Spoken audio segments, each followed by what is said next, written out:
நமசிவாய வாழ்க. திரு அண்ணாமலையாரை போற்றி. ஓம் குரு வாழ்க. வணக்கம். அனைத்து ஆன்மீக அன்பர்கள் அனைவருக்கும் இந்த சிவடியன் சிவகுருஜி சிவராஜனின் அன்பு கலந்த வணக்கங்கள். நம்ம இன்றைக்கி இந்த வீடியோவில் தமிழ் புத்தாண்டு சிறப்பு பலன்கள் பார்க்க போகிறோம். ஏன் சாமி சிறப்பு பலன்கள்லாம், இந்த மாதம் ஒரு சிறப்பான ஒரு விஷயங்கள் இருக்குது, சரிங்களா? ஏன்னா இந்த மாதம் பார்த்திங்கன்னா 2 கிரகங்கள் உச்சம் இருக்கின்றன. சுக்கிர பகவான் மீனத்தில் உச்சம் இருக்கிறார். மேச ராசியில் சூரிய பகவான் உச்சம் இருக்கிறார். காலபுருஷனுக்கு 1ஆம் வீடும் 12ஆம் வீடும் உச்சமாகிறது. அப்போது காலபுருஷன் 1ஆம் வீடுங்கிறது என்னென்னா உயிர், சரியா? முதல் பாவகம் சொல்லுங்கிறது நம்முடைய உயிர். அப்போ உடல்நிலை சார்ந்த பிரச்சனைகள் யாருக்கெல்லாம் இருக்கோ அவங்களெல்லாம் வந்து சரியாக போகிறீங்க. அதே 12ஆம் வாங்குறது நம்முடைய வருமானம் சார்ந்த விஷயங்கள், சுபமான செலவுகள். அப்போ சுபமான செலவுகள், சுபமான காரியங்கள் நடக்கக்கூடிய மாதமாக இருக்கும். அப்போ பொதுவாகவே 2 கிரகங்கள் உச்சம் பெறும் பொழுது உச்சமான பலன்களை அனைத்து ராசியுமே பெற போகிறீங்க. அதுலேயும் இந்த சித்திரை மாதம் பார்த்திங்கன்னா ஒரு சிறப்பான ஒரு விசேஷ நாட்கள் இருக்குது. திருக்கல்யாண, அதாவது மீனாட்சி திருக்கல்யாண வைபோகம் பார்த்திங்கன்னா 8ஆம் தேதி நடைபெறுது மதுரையில், சரிங்களா? அது எல்லாருமே போய் கண்கூராக பாருங்கள். திருக்கல்யாண வைபவத்தை கண்கூராக பார்க்கணும். ஏன்னா சில ஜாதகத்தில் பார்த்திங்கன்னா சனி சந்திரன் சேர்க்கை இருக்கும். அந்த புணர்ப்பு தோஷம்னு சொல்லுவோம். யாருக்கெல்லாம் புணர்ப்பு தோஷம் இருக்கோ அவங்களாம் கண்டிப்பாக அந்த திருக்கல்யாண வைபவத்தை கண்கூராக பார்க்கணும். அப்போ தான் தோஷம் வந்து நிவர்த்தி ஆகும். சரி சாமி, அது என்ன பண்ணணும், ஏன் பார்க்கணும் அப்படின்னா, திருமண தடை தாமதத்தை கொடுக்கும், திருமணம் நடக்காமல் தள்ளிகிட்டே போகும், சிலருக்கு தாயோட கருத்து வேறுபடுறோம். இதெல்லாம் வந்து அந்த தோஷத்துடைய செயல்கள். அப்போ அதெல்லாம் வந்து தோஷம் நிவர்த்தி ஆகும்னா கண்டிப்பாக அதை பார்க்கணும். அது மட்டும் இல்லாமல் அனைவருமே போய் பாருங்கள். ஏன்னா அனைவருக்குமே வந்து குடும்பத்தில் அந்யோன்யம் அதிகரிக்கும், ஒற்றுமை அதிகரிக்கும், சரியா? கண்டிப்பாக போய் பாருங்கள். அதே போல் 10ஆம் தேதி பார்த்தீங்கன்னா கலர்கள் நம்ம வைகாட்டில் வந்து எழுந்துருக்கிறாரு, அதையும் பாருங்கள். அனைத்து வண்டி வாகன சேர்க்கை, சுகபோக சேர்க்கை கண்டிப்பாக ஏற்படும். கண்டிப்பாக போய் பாருங்கள். ஏன்னா சுக்கிர பகவானுக்கு உடையவர், சரியா? அதனால் கண்டிப்பாக அதை போய் பாருங்கள். அதனால் இந்த சித்திரை மாதம் தமிழ் புத்தாண்டு பார்த்திங்கன்னா அனைத்து ராசிக்குமே ஒரு சிறப்பான பலன் செய்ய இருக்குது. அந்த வகையில் நம்ம இன்றைக்கி பார்க்கக்கூடிய ராசி பார்த்திங்கன்னா தனுசு ராசி. இந்த தனுசு ராசி என்பதற்கு சித்திரை மாதம் வந்து என்ன போகுது, அவங்களுக்கு என்னப்படி அவருடைய வாழ்க்கை அமைய போகுது.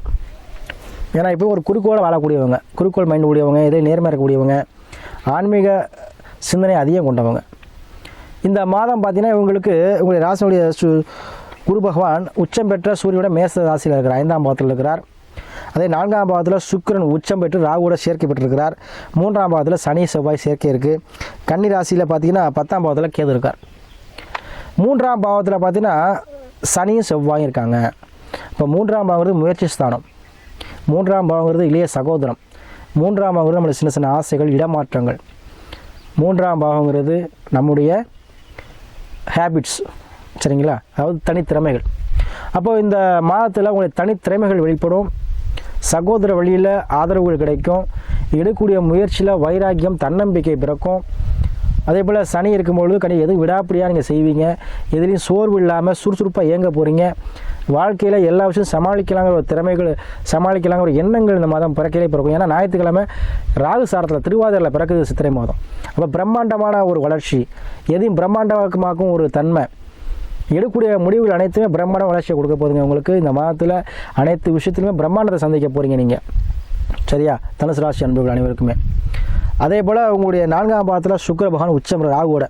அப்போ 4ஆம் பாவம் ஒரு சொத்து பாகம். கண்டிப்பாக சொத்து சேர்க்கை ஏற்படும். ஏதோ ஒரு வகையில் ஒரு வண்டி வாகனமோ, இல்லை இடம் சம்மந்தப்பட்ட சொத்தோ, சரிங்களா? ஒரு நிலமோ, இல்லை வீட்டோட வாங்குறதோ, இல்லை வீடு கட்டி அதுக்கு லோன் வாங்குறதோ, ஏதோ ஒரு வகையில் வீடு சார்ந்த விஷயத்தில், சொத்து சார்ந்த விஷயத்தில் உங்களுக்கு லாபம் கிடைக்க போகுது, சரிங்களா? அது வந்து பொருளாக இருக்கலாம், இல்லை காசு பணமாக இருக்கலாம். பொருளாகனா இடமாகவோ, பத்திரமாகவோ, சரிங்களா? வண்டி வாகனமாகவோ, அந்த மாதிரி விஷயங்களாக கிடைக்கும். அப்படி இல்லை அப்படின்னா ஒரு ஃப்ளாட் வாங்கியிருப்பீங்க, குறிப்பாக ரியல் எஸ்டேட் பண்ணியிருக்கீங்க, ஒரு ஃப்ளாட் வாங்கிருக்கீங்க, ஒரு 10 ரூபாய்க்கு டபுள் மடங்காக வைக்கும், சரியா? இல்லை சாமி இப்போ வீட்டில் இருக்கிற இந்த வீட்டை விற்றுட்டு காலி பண்ணிட்டு நான் வேறு வீடு வாங்கலான்றீங்க, வாங்கலாமா? கண்டிப்பாக வாங்கலாம். இந்த வீடோட அந்த வீடு உங்களுக்கு கம்மியாக கிடைக்கும். அந்த மாதிரி இடம் சம்மந்தப்பட்ட விஷயங்களில் உங்கள் லாபங்களை பெறப்போகிறீர்கள். 4 சுக்கிர உச்சம், உடல்நிலை ஆரோக்கியத்தில் மேம்பாடு கிடைக்கும், சரியா? சுகஸ்தானம், சரியா? உடல் ஆரோக்கியம் மேம்படும். அதே போல் தாயுடன் இருந்த கருத்துக்கள் தாய் மூலமாக உங்களுக்கு அனுகூலம் கிடைக்கும், தாய் வழி சொத்துக்கள் கிடைக்கும். சரி, நிறைய பேர் கேட்பீங்க, நிறைய வீட்டில் பார்த்தீங்கன்னா அவங்க அப்பாவோட அம்மா தான் வந்து அப்பா மாதிரி இருப்பாங்க. அந்த மாதிரி ஒரு குடும்பத்தில் அவங்க மூலமாக உங்களுக்கு பாக்கியங்கள் கிடைக்கும். ராகு சுக்கிர நினைவு கண்டிப்பாக திருமணம் சார்ந்த விஷயத்தில் அதீத தடைகள் இருந்தாலும் அதை நீங்கி உங்களுக்கு திருமணம் நடக்குங்க. அதே காம எண்ணங்கள் அதிகரிக்கும், கணவன் மனைவி அனுகூலங்கள் அதிகரிக்கும். ஏன்னா 5ல் குரு வந்து இருக்கிறார் மேச ராசியில், அதுவும் உச்சபெற்ற கிரகத்தோடு இருக்கிறார். கண்டிப்பாக குழந்தை பாக்கியம் இல்லாதவங்க யாராக இருந்தாலும் சரி, கண்டிப்பாக இந்த மாதம் நீங்கள் ப்ரே பண்ணுங்கள், உங்களுக்கு கண்டிப்பாக குழந்தை பாக்கியம் கிடைக்குங்க. அதே போல் உங்களுக்கு குழந்தைகளால் மகிழ்ச்சியான செய்திகள் கிடைக்கும். ஏன்னா சூரிய வச்சம் பொழுது கண்டிப்பாக குழந்தைகளுக்கு அரசு வேலை உண்டு, குழந்தைகளுக்கு அரசு வேலை டைப் பண்ண சொல்லுங்கள், படிப்புக்கேற்ற வேலை கிடைக்கும். சரியா? அதே காம்படிட்டிவ் எக்ஸாமில் எழுத சொல்லுங்கள். 5ஆம் பாவங்கிறது உங்களுடைய ஆழ்மன எண்ணங்கள், ஆழ்மன எண்ணங்களில் இருந்த அந்த பிரச்சனைகள், அதாவது ஒரு மனுஷனுக்கு நிறைய நாள் ஏக்கங்கள் இருக்கும், மனுஷனாக பிறந்த ஆசைகள் இல்லாமல் இருக்காது. ஒவ்வொருவரும் ஆசைப்படும் பார்த்தீங்களா, சின்ன சின்ன ஆசைகள் இருக்கும் இல்லை, அந்த ஆசைகளுக்கு காரணம் யார்? நம்ம சுக்கிர பகவான். சரிங்களா? அவர் 4ஆம் பாவத்தில் அமர்ந்து 5ல் உச்சம் வரும் பொழுது, சூரிய உச்சம் வரும் பொழுது அந்த ஆசைகளை கொடுத்து அதை நிறைவேற்றக்கூடிய பாக்கியத்தை சூரிய பகவான் கொடுப்பார். அப்போ உங்களுக்கு கண்டிப்பாக அரசு வேலை வேணுங்கிறவங்க தனுசு ராசி என்பது யாராக இருந்தாலும் சரி, இங்கே சாமி நான் படிக்கவே இல்லை, எனக்கு எப்படி அரசு கிடைக்கும், நீங்கள் எல்லாம் உங்கள் மயம் படிச்சிருந்தா உங்கள் மயம் கிடைக்க போகுது. சரிங்களா? அதனால் அரசு சார்ந்த விஷயத்தில் ஒரு அனுகூலம் வேணும், அரசு சார்ந்த விஷயத்தில் எனக்கு வந்து ஒரு டென்ட் கிடைக்குமா, இல்லை அரசு சம்மந்தப்பட்ட லோன் கிடைக்குமா, அரசாங்க ஆதாயம் கிடைக்குமா, அரசியலில் ஜொலிக்க முடியுமா, இந்த மாதிரி கண்டிப்பாக அரசு சார்ந்த விஷயத்தில் உங்களுக்கு அனுகூலம், ஆதாயம், உங்களுடைய எண்ணங்கள் வெற்றி பெறும். அதிலே 5ல் குரு இருக்கும்போது கண்டிப்பாக நீங்களே அரசாங்கமாக மாறுவீங்க. சரிங்களா? கண்டிப்பாக உங்களுக்கு என்ன ஆகும், முன்னோர்கள் வழி சொத்து கிடைக்கும், தந்தை வழி சொத்து கிடைக்கும், முன்னோர்கள் ஆசி கிடைக்கும். சரியா? குழந்தைகள் மூலமாக மகிழ்ச்சியான செய்தி கிடைக்கும், குழந்தைகளுக்கு கல்வி வேலைவாய்ப்புலாம் கண்டிப்பாக கிடைக்கும், படிப்பில் வந்து பாஸ் பண்ணிடுவாங்க. அதே போல் நீங்கள் எதிர்பார்த்து கொண்டிருக்கக்கூடிய தன வரவுகள் கிடைக்கும். ஏன்னா உங்களை 5ஆம் பாவத்தில் உங்களை ராசியை பார்ப்பார். அப்போ கண்டிப்பாக நீண்ட நாளாக எதிர்பார்த்து இருந்த தன வரவுகள் கண்டிப்பாக கிடைக்கும். வாழ்க்கையில் முன்னேற மாட்டோமான்னு யோசிச்சுருந்தவங்களுக்கு வாழ்க்கை அந்த முன்னேற்றமான ஒரு மாதமாக இந்த மாதம் அமைய போது. எதிர்பார்த்த தனவரவு, எதிர்பார்க்காத ஒரு அதிர்ஷ்டம், எதிர்பார்த்திருந்த ஒரு நீங்கள் ரொம்ப நாள் எதிர்பார்த்துருப்பீங்க, நமக்கு இது கிடைக்குமா கிடைக்காதா, வாழ்க்கையில் நம்ம வந்து முன்னேற முடியாதா, நம்ம ஒரு விஷயம் இது செய்யலான்னு இருக்கேன், 5 வருஷமாக ட்ரை பண்ணேன் கிடைக்கல. சரிங்களா? ஒரு வீடு கட்டலான்னு பார்க்குறேன், வீடு 5-6 வருஷமாக முயற்சி பண்ணி வீடு கட்டவே முடியல, ஒரு இடம் வாங்க நினச்சிருந்தேன் அதுவும் வாங்க முடியலை, எது நினச்சாலுமே அது வந்து நடக்க மாட்டேங்குது, தடங்களாகவே இருக்குது. நம்ம ஒன்று செஞ்ச போனோம்னா அது நம்ம கிடைக்காது. இந்த மாதம் அனைத்து தடைகளையும் நீங்கி எதிர்பார்த்துக்கிட்டு இருந்தால் அந்த விஷயங்கள் கண்டிப்பாக அந்த மாதிரி நடக்கும். ஏன்னா 5ஆம் பாவங்கிறது உங்களுக்கு பூர்வ புண்ணியஸ்தானம், போன பிறகு செஞ்ச ஒரு புண்ணியத்துக்கான பலன்களை இந்த பலன் அனுபவிக்க போகிறீங்க. அப்போ உங்கள் ராசி 5ல் இருக்கும்போது அந்த புண்ணிய பலன்களை நீங்கள் கண்டிப்பாக அனுபவிப்பீங்க. உங்களுக்கு அதுக்கான பலனை இந்த மாதம் உங்களுக்கு பெற்றுத்தரும். ஏன்னா உச்ச பெற்ற கிரகம் உங்களை உச்சத்துக்கு தான் எழுத சொல்லும். சரியா? எதுவுமே ஃபெயிலியர் ஆகாது. அதுபோல் உங்கள் சுய ஜாதத்தை ஆய்வு பண்ணிக்கோங்க. சுய ஜாதத்தில் பார்த்தீங்கன்னா லக்கணங்கிறது உயிர், சந்தங்கிறது உடல், தசாபதி நல்லர். அப்போ உங்கள் இதை செக் பண்ணிக்கோங்க, தசாபதி நல்லர் நடக்குதான்னு பார்த்துக்கோங்க. சரியா? அதை கேட்டால் முடிவிடுங்க. ஏன்னா உலகத்தில் பிறந்த எல்லாருக்குமே ஜாதகம் இருக்கும், அவங்களெல்லாம் எல்லாருக்கும் கிரகங்கள் ஒரே மாதிரி இருக்காது. சரிங்களா? அதனால் ஒரு கிரக நிலைகளை ஆராய்ச்சி பண்ணி அதையும் தசாபதியை முடிவு பண்ணி. ஏன்னா தசாபதி ஏன்னு சொல்கிறேன் அப்படின்னா, தசாபதி தான் ஒரு மனிதன் இயக்கக்கூடிய அமைப்பு.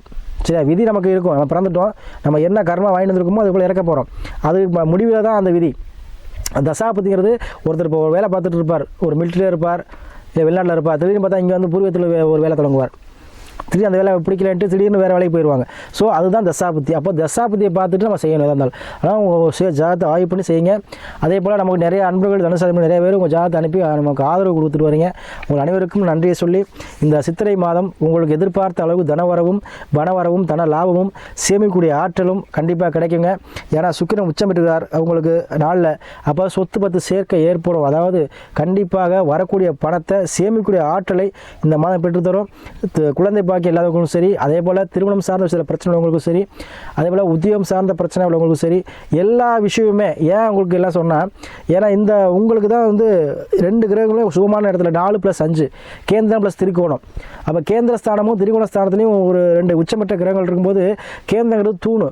சரிங்களா? அப்போ ஒரு வீட்டு இருக்குன்னா தூணு தான் கேந்திரம்னு சொல்லுவோம், அதில் மேற்கூரை தான் திரிகோணம் சொல்லுவோம். சரிங்களா? அப்போ உங்கள் எப்படி இந்த ஒரு தூண் வந்து ஒரு வீட்டை தாங்குதோ அதுபோல் நீங்கள் வந்து என்ன பண்ண போகிறீங்க, உங்கள் குடும்பத்தை தாங்கக்கூடிய அளவிற்கு, உங்கள் குடும்பத்தை வறுமையிலிருந்து மீட்கக்கூடிய அளவிற்கு, உங்கள் குடும்பத்தோடு மகிழ்ச்சி தரக்கூடிய அளவிற்கு இந்த மாதம் உங்களுக்கு தனவரவை அதிகமாக கொடுக்கும். சரிங்களா? கண்டிப்பாக இந்த மாதம் தனுசு ராசி அன்புகளுக்கு தமிழ் புத்தாண்டு ஒரு அருமையான ஒரு புத்தாண்டாக அமைப்பது பிறக்கையிலே உங்களுக்கு அருமையாக இருக்க போதுங்க. கண்டிப்பாக நீங்கள் வாழ்க்கையில் ஜெயிக்கக்கூடிய மாதமாக இந்த மாதம் அமையும்.